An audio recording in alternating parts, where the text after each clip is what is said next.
Hi, this is Carrie Hummingbird, and this is Soul Nectar Show, that show that talks about all things essence.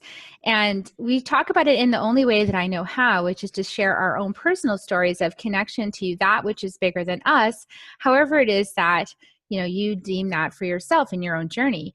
And every week is a new, exciting, interesting guest. And today I'm really excited to introduce you to Robert Clancy. Welcome, Robert.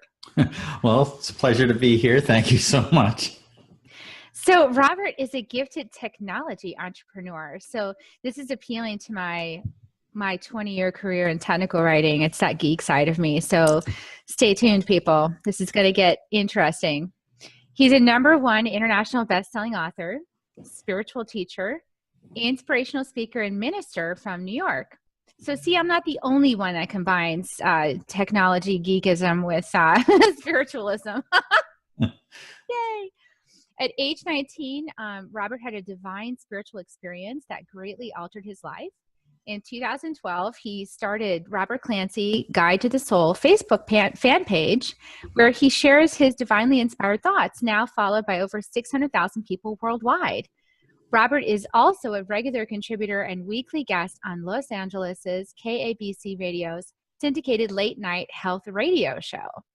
Through his passion for exceptional design and innovative technology, he co-founded Spiral Design Studio over 28 years ago to lead an award-winning creative team in the evolution of major corporate brands, marketing, and web development. His first published work is The Hitchhiker's Guide to the Soul, an evocative collection of inspirational stories and transcendental journeys that will transform the way you think about community service while bringing deeper meaning to your career path and your life. And his latest book, Soul Ciphers, Decoding a Life of Hope and Happiness, was just released and is already a #1 international bestseller. And so he's a father, a son, a husband, a father, a 5th-degree master black belt martial artist instructor.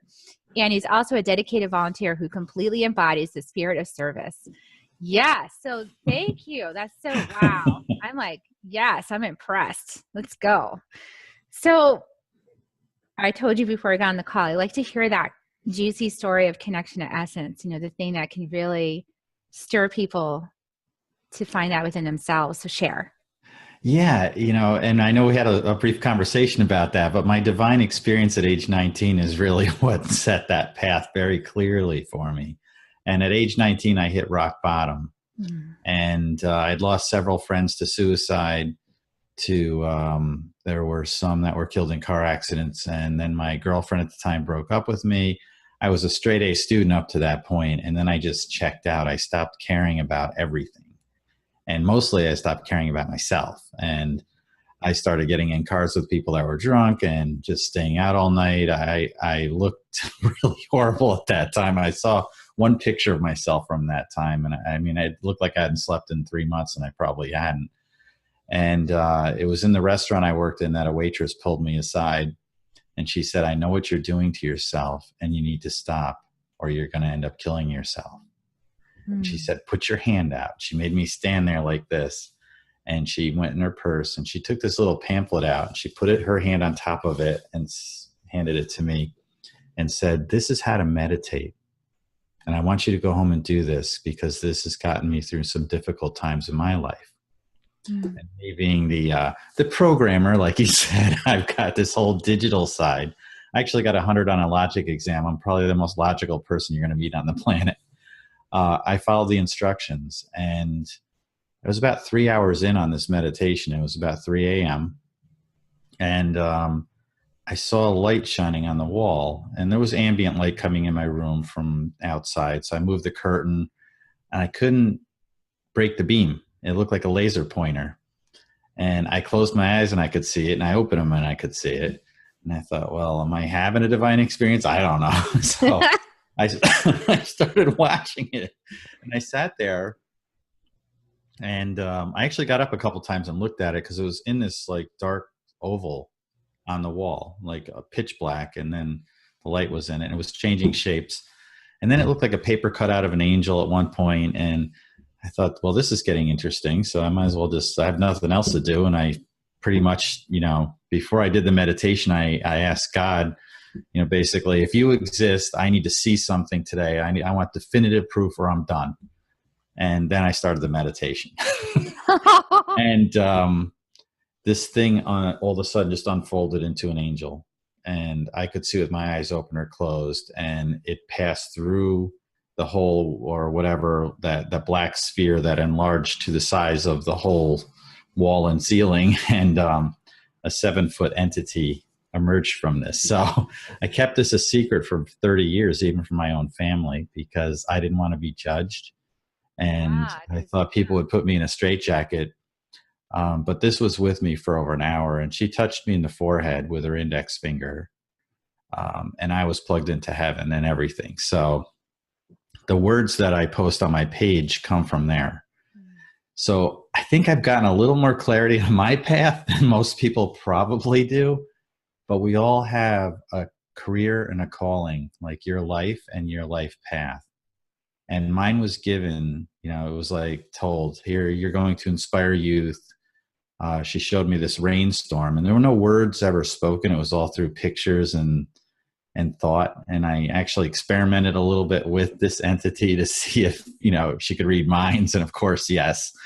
So I thought, what an idiot I am. And I'm there in front. I actually said out loud, so what are we doing here? And she just kept looking at me. And then I got her to smile. And it was all this stuff. So when she touched me, I just closed my eyes and my hands went like this. And all this information came in. And the only proof I have are the words that I'm inspired by. And I'll just give you an example, because everything, it inspires me. I can look at a flower and just visualize words from that. And it would be, some people walk out into the garden of life and encounter thorns. And when I walk that same path and encounter those thorns, I realize that there are roses nearby reaching for the light. You just need to look up to see them. Love has no walls, thus it cannot be conquered. And love has no boundaries, thus it is always open. And love has no limits, thus it has no end.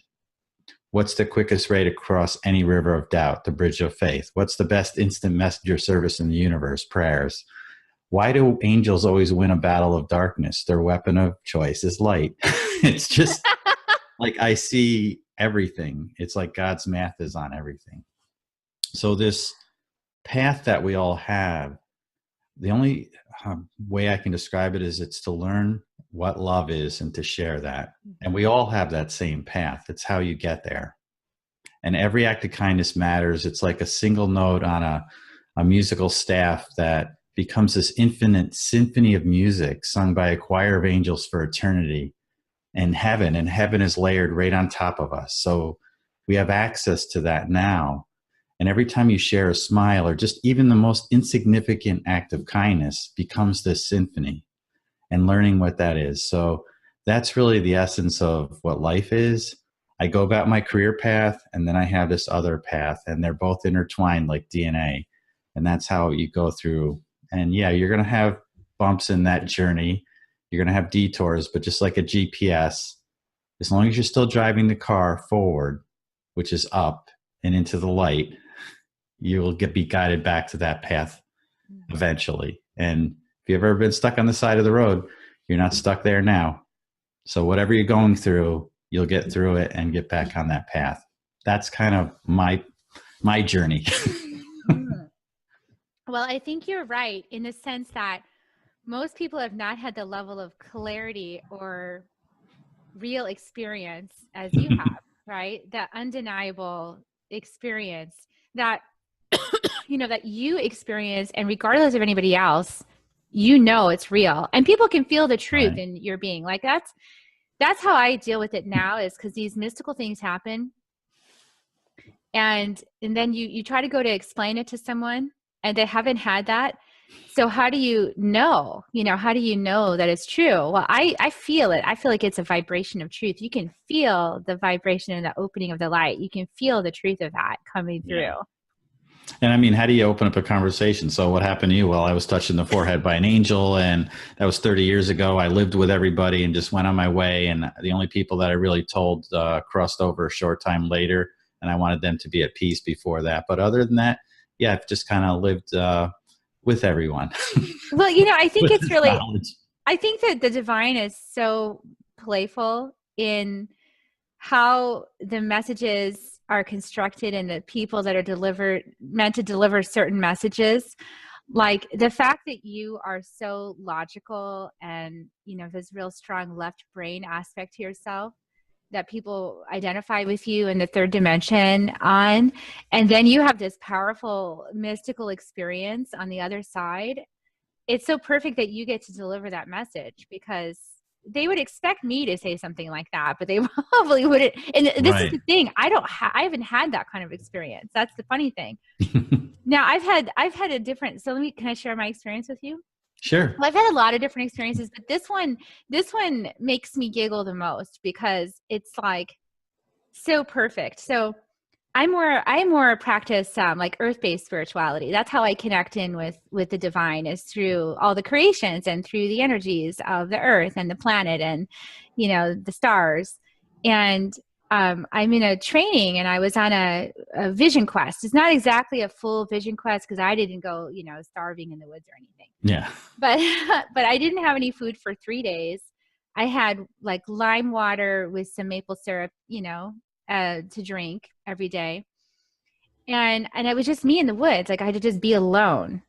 No writing, no reading, no left brain, just be present. So the first thing I did is I went and I, got to my campsite. I created my medicine wheel, and I got everything all set. And then I sat there and I was bored. So I said, okay, the end of the day, I'm like, I'm going to go sing. I'm going to practice these icaros, which are like songs to spirit from the jungle. Like the jungle people sing these songs to spirit. They sing the icaros. So I'm like, I'm going to practice icaros. And there's this one icaro that you sing that you call on, the help and support of, tobacco, for example, or call on the help and support of, this animal. So I just started singing and, calling on the support of whatever, put something at the end. And then I got this funny little feeling inside me. And my last call, I said, you know what, I'm going to call hummingbird. It is this silly little thing inside of me. And so I sang, I was like, Sunarai, I called on the hummingbird. And all of a sudden, as I'm in the middle of the verse calling hummingbird, a hummingbird came right here and hovered in front of my face. And it like hovered there and it stayed for like a good minute. And I looked at it like, oh, you're actually listening to me, spirit. And you came. And then it flew off as soon as I acknowledged it. And that to me is like what, it's like I needed that realness. Like I needed spirit to say, I am real. I am here. I am listening to you. And here's your hummingbird. And there are no coincidences. I just call them God incidences. And I'm not overtly religious. I've never read, the Bible cover to cover or something like that. And the words that I speak, people tell me that's Luke 22:13 or something from the Bible. And I go and look them up and they're right. Whatever it was, it just comes through. And I've written 67,000 words and they just keep coming. I've got entire poems, just all different pieces. And in this latest book, they're all threaded in there along with these little decodes. So I've combined my programming side and my spiritual side to decode what it is to be happy. And how do you do that? Because people ask me and they say, oh, you must have a perfect life because you're always happy and you're doing these things. I said, no.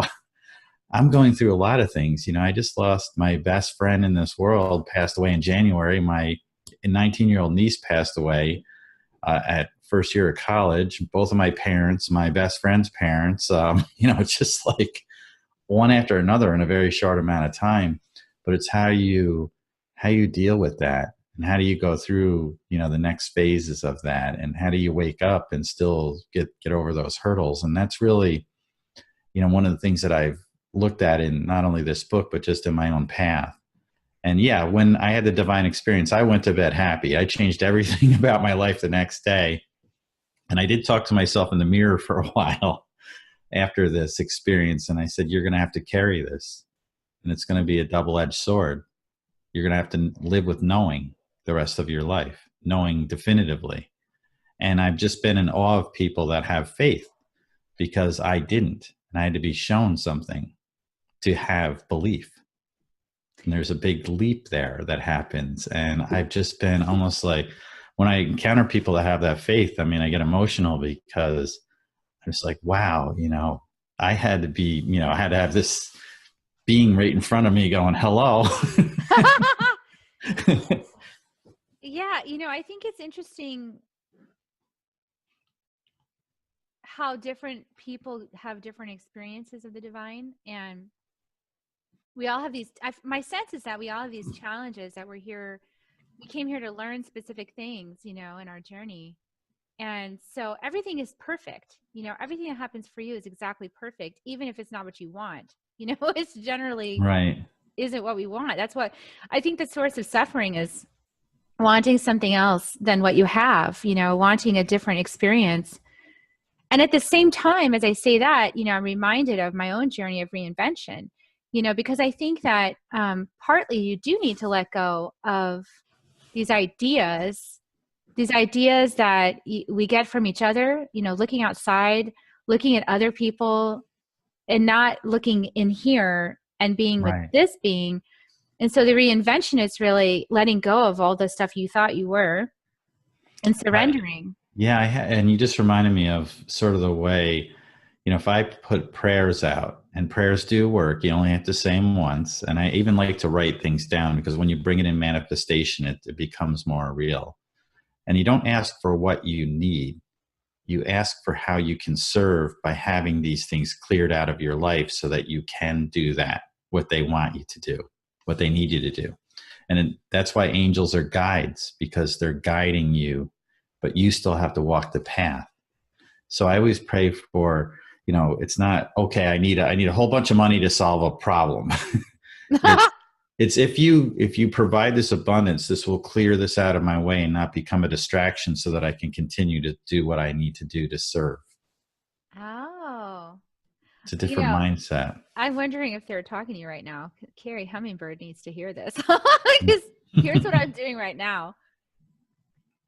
I'm very aware that the subconscious holds so much information. Like part of my pathway is through the Toltec, through Don Miguel Ruiz. I studied with one of his students, Heather Ashamara, which I love. I love the Four Agreements. It's so clear to me. It's like, if I'd have got handed that book in 5th grade, I think I could have sorted out a lot of suffering, just by. Well, a good friend of mine, Daniel Gutierrez, who I met out in Oceanside recently, is very good friends with Don Miguel Ruiz, and he goes on these amazing journeys, and he speaks on, with him on stage, and they're just good friends. And to be, connected in that level and with people that are on that level is amazing. This journey that I've been on, and I've just kind of been there for 30 years, just not doing anything with this. So this is, I've been doing stuff, but it's been behind the scenes. So it's finally in the last 5 to 10 years that I've sort of stepped forward. In 2012 is when I decided to not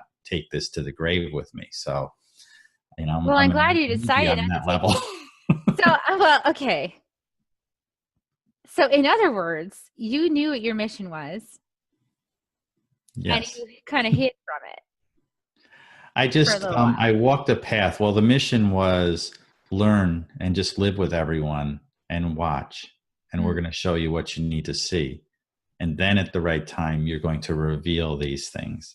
Okay. And I've been able to observe some amazing acts of kindness, just simple things, just how two people hold hands, or, I don't know. I've been witness to these amazing things that, like the silver linings in life situations, and they're all written about, that I hated English class. So don't ask me why I have 4 books. I don't know.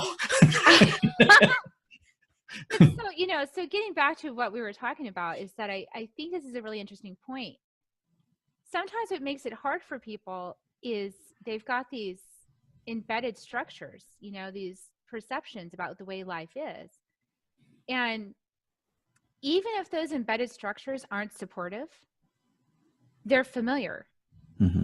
So it's like easier to keep holding on to these ways of thinking and being because you just know it, versus surrendering to the possibility that you don't know really anything, and you need I look at it that you set, you have a GPS point out there.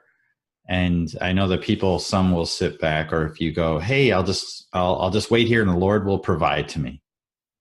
that doesn't exactly work that way because, if you're sitting in your car, you're saying, well, I'm just going to end up home.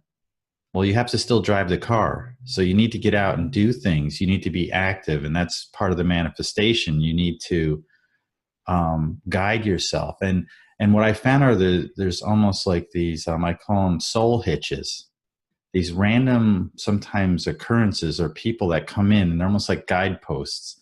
And you might be trying to get from point A to point B, and all of a sudden this other person, cuts across you and you end up over here, or pauses you for a moment and it resets your alignment to where you need to be. It might be just how somebody smiles at you or something like that during the day. And I've met, even as early as age 6, when I was in Jamaica, I met one of these spirit guides. It was almost as if I knew this guy. It was Alex the Pool Man. And I wrote about the story of this because I couldn't believe I was only 6. And we were best friends. It was almost like, hey, there you are. Yeah. And he taught me how to swim and ended up saving my life 3 times in 3 different ways while I was on this magical trip in Jamaica at age 6. Cool. Yeah. I mean, people call that in the shamanic path, it's like it's a adjustment of your alignment system.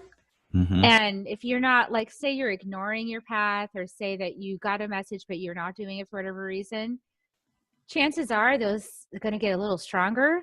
And that's kind of what we think happens when people get in car accidents and things like that, because you're ignoring it. Yeah. And then you need to just be physically reset, like, here. Yeah. You need to go over this way. I don't think it's a punishment. I think it's more just redirection. Yeah. And I've had that where I was at like a throughway stop, New York, and there was this woman coming at me, young woman with arm canes, and the doors are kind of heavy. And I was just such a mission to get my wife into the bathroom and get back on the road to get, save 2 minutes on my trip to Long Island. And I'm just like, hurry up, get in there. The bathroom's over here. And I didn't hold the door for the woman. And then mid-sentence, I was like, oh my God. And I went back and I opened the door, and she kind of looked at me funny, like, you could have held that when you were coming through it. But instead of saying something like that, she complimented me. She said, that's an awesome shirt. And I had a Seinfeld shirt on, and she said, I love that show. And our eyes met. She had these cobalt blue eyes, and it was almost like we knew each other, and everything that we needed to say was exchanged in that like millisecond of time. And then she went, out the door, and I went back in, and I had this realization. I dropped into a bench in the stop, and I thought, why am I rushing through life? Yeah. And it's like running through a museum with your eyes closed. And I began to see all these, like, the little kids smiling and people and how they were interacting. I just sat there. My wife thought I had like road hypnosis or something. I said, she's like, okay, I'm going. I said, no, let's just take our time. And she kind of looked at me like, what is wrong with you? Something happened to you in here? And that was one of those moments where, yeah, you got to take in life and look at those little moments are where all the magic happens. People are afraid to take those little moments. They feel like they've got to keep rushing, like somehow you can do it. This is another big piece, I think, too, is this idea that you're going to make it happen. I had to let go of that. I'm not making anything happen. I'm just along for the ride, but it took a while to get to the place of surrender. Like, oh, wait a second. Because you can be like that ant. It's like trying to push a giant boulder up a mountainside, right? And it's so much work, and it's so much toil, and it's so much like effort, and it won't go, and it's frustrating, and that's like the ego trying to do it. That's like our small self saying, I do it, Mm-hmm. But like, anytime I can surrender to the flow, anytime I can just sit back and go, that's right, I'm not doing anything. Like, I'm simply, if I'm taking an action, it's because it's inspired and I'm listening. And in that place, when I'm in that flow, everything's just seamless. It's like easy, it's like everything's a yes. All the lights are green, everything just moves forward. Yeah, I look at, there's great leaders that you'll find on top of a mountain looking back upon the challenges and pushing that boulder up there. But the greatest of all leaders are still at the foot of that mountain, helping others reach the summit. And that's really those acts of kindness and guiding people to be better people. And I have an acronym for love. It's leadership, opportunity, volunteerism, and enthusiasm. And when you bring that into your heart, life mends itself. But when you embody that with your soul, you're able to mend the hearts of others. And that's really the key to kindness, is bringing that out. And love is how we're connected to the very fabric of the universe. It's like the stitches that hold it all together, and there's little threads that connect each of us in this big matrix. And I see almost how all of this comes together and really what we're supposed to do. And these acts of kindness are really the key. Yeah, so acts of kindness without rescuing. Right. Sometimes it's just being there to listen to someone. And, if you're in a work environment, when something's off with the person in the cube next to you or in the work environment. As a martial artist, we read these little cues, when there might be an impending fight is going to happen because your hair sticks up, or there's like something about that person over there. There's something wrong, because your brain's like the fastest computer on the planet. But it also picks up those signals when people need help.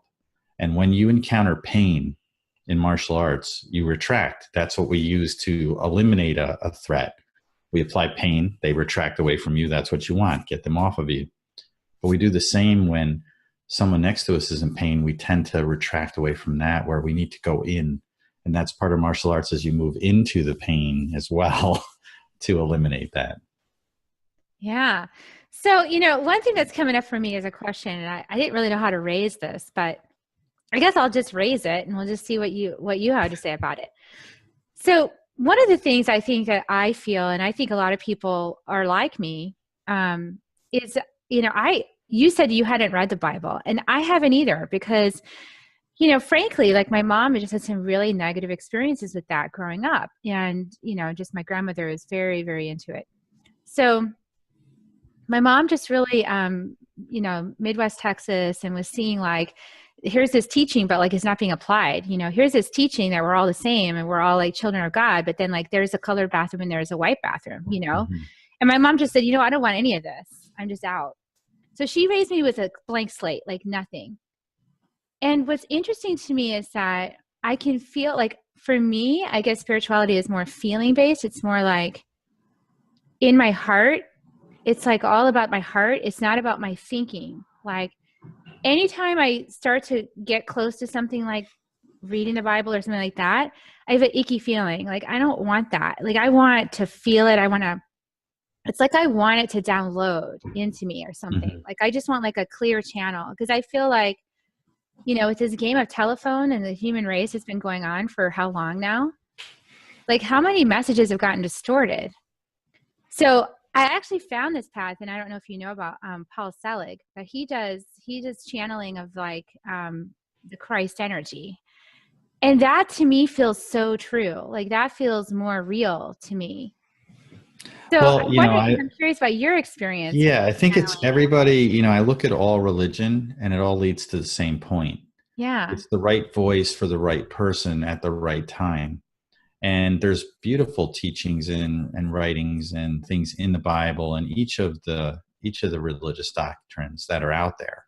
And they all are just speaking to the voice of the person. And I believe, like you, that it's from within, because that's really what all the teachings talk about, is the divine is within. So my quote about that, or what I downloaded, as you say, I got information, was that we're not humans with souls, but rather souls surrounded in humanity. We're souls first. Yeah. And I have my science side. So I look at, I studied cosmology and astrophysics and all that stuff too, and neuroanatomy. I have it all in here. I got a degree in psychology too. So oh, wow. There's all pieces, but I look at all the elements in the universe have always been here, always were here, and always will be here. And we're made from those elements. So therefore, in some form, we have always been here too. We're just in this, like I said, a soul with humanity surrounding. And the soul is never not connected to the divine. So it's a one-to-one, and that's within you. So yes, religion And those things are paths, and the teachings are sort of like the guidebook, those little signposts of how do you get from point A to point B.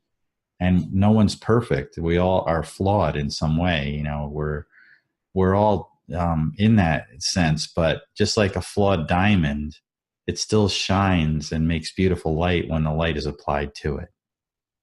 And once you realize that you're that diamond in the rough that's still going to shine when you reach for the light, there's no way you can't. And I totally agree with you. And when I see people, I see the light within them. You know, I'm able to see the light that they are. And I often can see, I guess, right to the soul. Like I see that. So I also see that whatever they think they are is sort of not accurate, you know, because they're living a role or they're playing a part. Right. And when you remove the masks and you become and that is really not are. who you are. You're the thing, you're the consciousness animating the form.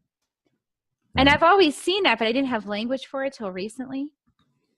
So now I see why I can connect with anybody. Like I know I can, but then on the bigger sense, but then if we start getting into the details, that's when the friction starts for people, is like the details of their experience. So how do you think that we can be, because my goal is I would love to find a way for all of us to be respectful of each other's journeys, to allow that every person is being shaped and molded by the divine in the way that's perfect for them, and that they will learn from the experience, and that it's okay that it doesn't match your experience. It's all right. You know, you have your experience.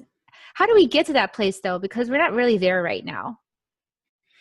It's, for me, when you let go of judgment, you know, it's really hard to, you know, they say, you know, the quote is, you know, you never get a chance to, you know, second chance to make a first impression. But I often look at that second impression because that's where the magic happens. The person may have been going through something that day, and maybe they weren't themselves. And maybe there's, you know, that car that cut you off, they're just in a fog because of some other life issue, and they're not always doing that. Or they may not be that poor driver all the time. So, you know, you got to look at the secondary later, and it takes a little bit of practice. It's not easy, you know, in the heat of the moment, you want to make that judgment and then move on. And it's human nature to do that. I look at the overall impression, and if you, when you see things from your heart, life becomes crystal clear. And it's looking from that point and that perspective. And that's what I look at. I look at the beauty in everybody. And I see so many people struggling with self-worth, and they're absolutely stunningly beautiful souls inside and out.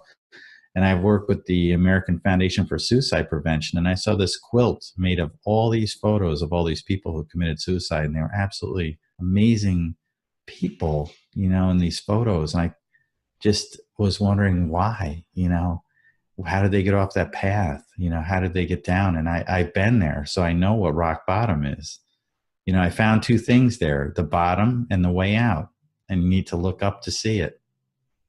That's really the key. It's just keeping that belief, and that you're always held because you are. I mean, this angel appeared to me, and that's when I mean, the first thought I had is, you know, besides God is real and, oh my God, you know, there's things here, is that there was a caring that to save me for a purpose. You know, that's why I'm still here, because I shouldn't be. Yeah, I've had a lot of suicidal thoughts in my life, and so as you were speaking, I was feeling into, well, what is it that, you know, I really think it's what, you know, what wolf are you going to feed? You know, are you going to feed the white wolf, the light, or are you going to feed the shadow wolf? And not to say like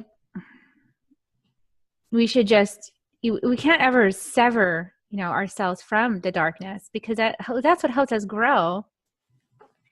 Well, it's always a choice, and yeah, and it's about balance. And I write about that too. All these pieces, I see math almost in all of it, and it's like the balance of, you know, between that, you need both of those. like they say, these mass shootings or this giant earthquake or this fire or whatever, why would God let that happen? But you see, when I see something like that happen, I see these incredible acts of kindness of people, almost, they're putting their life at risk to save somebody else. I mean, how much more beautiful can anything be than that? And we all go at the same time. And, when our mission is done, whatever it is that we're supposed to do, there's always a legacy. And I've officiated some beautiful weddings too, where, the family had lost their daughter, just months prior to the wedding, one of the sister of the groom, and there was a struggle between these two families. And I just pulled the mom aside, and heard her, saying, hey, the photo on the memorial table is not big enough of her daughter. And, there was all that angst and the grief. And I just said, do you know, the one thing that the couple talked to me about was your daughter. I said, I'm going to incorporate her into my words. And she just looked at me, she said, what are you going to say? And I said, just pay attention, because it's going to be what you need to hear. Did the ceremony, and she came over to me, hugged me, and just said, oh my God, that was the most beautiful thing. And she was just elated, and these two families came together.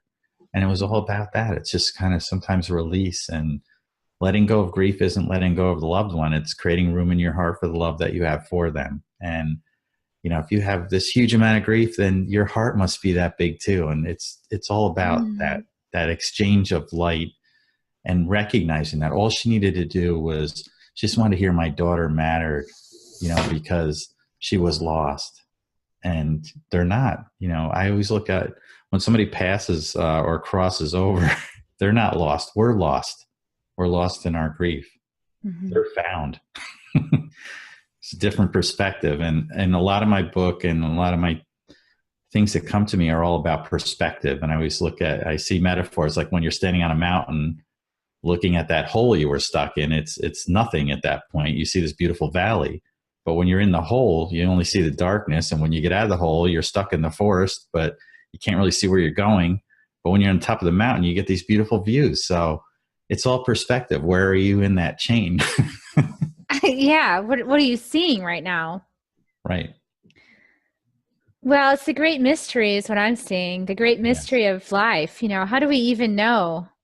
And, because Exactly. I think it's better not to know. Like, I almost think it's better if you think you don't know, because then you can be open for what might be.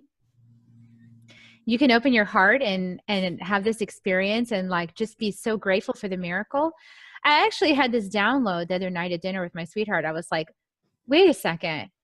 All of a sudden it downloaded into my thought that it's a miracle to even be here, because it's a miracle of your soul's consciousness that it figured out how to get into the matter and form a baby. Like, it figured it out, Mm-hmm. That's a huge deal. Like, you figured out how to make yourself, out of energy and matter. And then there you are inside the womb. That's a miracle. It's almost Absolutely. Like it gave me a whole new perspective on all the babies that aren't born. It's like, oh, it was a failed attempt. Okay. Like, they tried and they couldn't. It's kind of like going skiing, like you got to try and start going down the mountain. Maybe you don't know how. And right. It kind of gave me a whole new perspective on it. But I was ready to get out of there. I was like, let's go. I came out a month early. I was like, let's get to work. Yeah, there's so many things that we don't know. And if we could just open to the possibility and listening, if we spent more time listening. Yeah. And connecting. And I was a month early too, so I had to get here and get going. And I've always known what love is. It's my earliest memory. Before I could even speak, I could understand. And the first thing that I knew was love. And that's always been there. Yeah, love and understanding and compassion. And maybe that's a gift. I've been told, my son tells me, Mom, people don't see the way you see. Like, I'm at school and they don't see the way you see. And I said, well, I don't know why they don't. Why don't they see that? How come they can't see through to the person's soul, like beyond the layers of the stuff? Yeah. The layers of the stuff are just a mask, like you said. Right. and I decided to take mine completely off. So at even the risk of whatever people calling me crazy or something like that, but I, I know. So the person that has the last laugh is me, because I know what I saw and I wasn't hallucinating. Yeah. And I know what came into me, how I was changed physically then too. And there were, when I was touching the forehead, my whole body got warm. So there was definitely something, healing. And then all this information went in. And it was just basically the overall message was never have fear, doubt, or worry again in your life, ever. And have you had fear, doubt, or worry in your life since then? No. It just went away? Yeah. Wow. That's a huge gift. And just to understand that you have this mission. And I spent the last 29 years volunteering with Hugh O'Brien Youth Leadership. And I inspired all those young people that the angel showed me, who have gone out and done amazing acts of kindness. So my reach is like this giant rainstorm of kindness, and all the ripples are the kindness that and all the rings intertwine and interlock. And it's just geometric of what's happened, and to be there to inspire these young minds. And, that's what I was given to do. And I've spent 29 years. Some people are like, you've been volunteering for 29 years. Like, how old are you? I know. Well, you look young, but what I find with this work is that it generally makes you look younger than you are. Yeah, I just turned 52, so I'm going to be 53 in a few months. You're a little older than me, and I have a friend who's a neuroscience scientist, and she said that actually acts of kindness and volunteering, it does make you younger. It actually changes your brain chemistry and makes you younger. So for all you science heads out there, you can go look that up. That's for free. And I've been doing it with volunteering with young people for 30 years. They all stay the same age when they come in, 15 or 16. And I get older by, cycles of the earth, but they don't know. They think I'm in my 30s or something. Well, so I just have one more question for you. And I guess you were saying that you kept this information to yourself about your experience, and that you were, I guess, instructed that it's time to reveal it. How do you feel it's being received? Do you feel like you're more effective sharing that message now, or do you feel like you feel people are open to it? What's your... Yeah, there was my page, I launched that in 2012, and that's basically in 2012 is when I told my dad about the angel experience the night my mother was going to pass away. I knew she was going to pass around 2:30 on Mother's Day, and I talked to him around 8 p.m. Just prior to that, and I told him the story, and he didn't really say anything until the next morning when we went to see her body, and her brother was there, and he said, "Uncle, tell your Uncle Dan about the angel." And, he didn't say anything the night before, but he hugged me. And so I know it went in there. That's it. That's all I needed to know. And yeah, you have these, I never really had fear of it, but I think people are ready. It seemed like 2012, I woke up on December 1st. That's the day I started posting the quotes on my page. And I had 111 fans, and I was putting some inspirational stuff, but then the words started that day. So I just started posting them, and it was sort of just like, okay, it's okay to do this. And I've only ever received in all that time, in 5 years of posting these, just amazing compliments and praise and positive. There's been nothing negative ever really on my page. Yeah, the constant praise and positive and nothing negative. Ooh. Yeah, 5 years of it. And I've had people message me and say, I read what you wrote today, and I was planning on committing suicide, and I changed my mind. That's, what if I didn't post that day? There would be a family in the Philippines without a mother. So do you post on inspiration then when you're inspired and you're channeling something is when you post? Yeah. Yeah. And I can even read like the previous things I've written, and then more things evolve, like derivatives of it just come out. It's like the words get rearranged. It's almost like a mathematical formula. I drove past like a billboard, and it said, "Peace of mind is a beautiful thing," which is a great quote. And the words just rearranged in my mind, and it just said, "Peace of mind may be a beautiful thing, but peace of heart allows you to see the beauty in everything. Yes. And it just ups it like a whole nother level. It does. So I can see other quotes, like inspirational quotes, and they'll just get rearranged in my mind into even more beautiful things come out of them. It's almost like flowers grow out of them. And I see, the words get rearranged like that. That's beautiful. So you're helping us to re-engineer our consciousness collectively. So that's a good thing. Yes. We need that. We need a little re-engineering right now. Yeah. And so, the book has all these decodes at the end of the chapters. And that's kind of my little programming piece of what you can do. Because people start asking me, and they said, well, how do you stay happy? And I'm like, I don't know. And they said, well, which one of your things you do in the morning? I said, well, I just wake up and I smile when I'm alone because I realize I never am. And it's almost like they get like a jolt in their head and they're thinking, oh my God, why am I not smiling when I'm alone? Why am I not doing that? You're never alone. So sharing that smile with yourself and smiling when you're by yourself, because you should, and it changes the chemistry in your mind. So there's definitely physical things that happen with that smile. Mm-hmm. And I have all these little decodes at the end of each chapter that talk about, things that you can do, these little takeaways. So hold the cover up so people can see what it looks like. Yeah. Well, this is Soul Ciphers. Yes. And I have to give a shout out to Marcy Shimoff. She wrote Chicken Soup for the Women's Soul. She's also a featured teacher in the movie The Secret. She's sold like 27 million plus books worldwide. New York Times #1 best-selling author, wrote the foreword for my book. And I'm so blessed to have her, and her partner, Deborah Poneman, has been very, very, supportive, and just having people like that who just get behind something so it can reach people that need it. And, I've kept it at the Kindle book right now is still at 99 cents because I'm going to keep it going at that just because to get it out there, just get people so that they can get it in their hands. That's great. Thank you so much. Well, I've really enjoyed our conversation. Any last things you want to offer?